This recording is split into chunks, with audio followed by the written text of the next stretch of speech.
Welcome to plantation info. ಇವತ್ತು ನಾನು ಸರ್ಕೋಸ್ಪರ ಅಥವಾ ಬ್ರೌನ್ ಐ ಸ್ಪಾಟ್ ಕಾಯಿಲೆ ಬಗ್ಗೆ ನಿಮಗೆ ಮಾಹಿತಿ ಕೊಡ್ತಾ ಇದ್ದೀನಿ. ಇದು ಸಣ್ಣ ಕಾಫಿ ಗಿಡಗಳಲ್ಲಿ ಹೆಚ್ಚಾಗಿ ಕಾಣಿಸುತ್ತದೆ.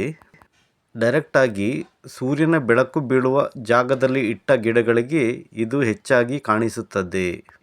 ಇದನ್ನು ನೀವು ನರ್ಸರಿ ಗಿಡ ಅಥವಾ ಹೊಸದಾಗಿ ಪ್ಲಾಂಟಿಂಗ್ ಮಾಡಿರುವ ಸಣ್ಣ ಗಿಡಗಳಲ್ಲಿ ನೋಡಬಹುದು. ಈ ಕಾಯಿಲೆಯ ನಿಯಂತ್ರಣಕ್ಕೆ ನೀವು ಶಿಲೀಂಧ್ರನಾಶಕವಾದ ಕಾರ್ಬೆಂಡಾಜಿಮನ್ನು 1 ಗ್ರಾಂ 1 ಲೀಟರ್ಗೆ ಮಿಶ್ರಣ ಮಾಡಿ ಅಥವಾ ಮ್ಯಾಂಕೋಜೆಬ್ 2 ಗ್ರಾಮನ್ನು 1 ಲೀಟರ್ ನೀರಿಗೆ ಮಿಶ್ರಣ ಮಾಡಿ ಸ್ಪ್ರೆಡರ್ ಜೊತೆಗೆ ಸ್ಪ್ರೇ ಮಾಡಿದರೆ ನಿಯಂತ್ರಣದಲ್ಲಿ ಇಡಬಹುದು. ಹಾಗೆಯೇ ಸಣ್ಣ ಗಿಡಗಳನ್ನು ನೆಟ್ಟಾಗ ಡೈರೆಕ್ಟಾಗಿ ಸೂರ್ಯನ ಬೆಳಕು ಬೀಳದಂತೆ ಗೂಡು ಮುಚ್ಚಿದರೆ ಈ ಕಾಯಿಲೆಯನ್ನು ನಿಯಂತ್ರಣದಲ್ಲಿ ಇಡಬಹುದು. ಈ ಕಾಯಿಲೆ ಬಂದ ತಕ್ಷಣ ಶಿಲೀಂಧ್ರನಾಶಕವನ್ನು ಸಿಂಪಡಿಸುವುದರಿಂದ ನಿಯಂತ್ರಣದಲ್ಲಿ ಇಡಬಹುದು. ಇಲ್ಲದಿದ್ದರೆ ಎಲೆಗಳು ಉದುರಿ ಗಿಡಕ್ಕೆ ಹಾನಿ ಉಂಟಾಗುತ್ತದೆ.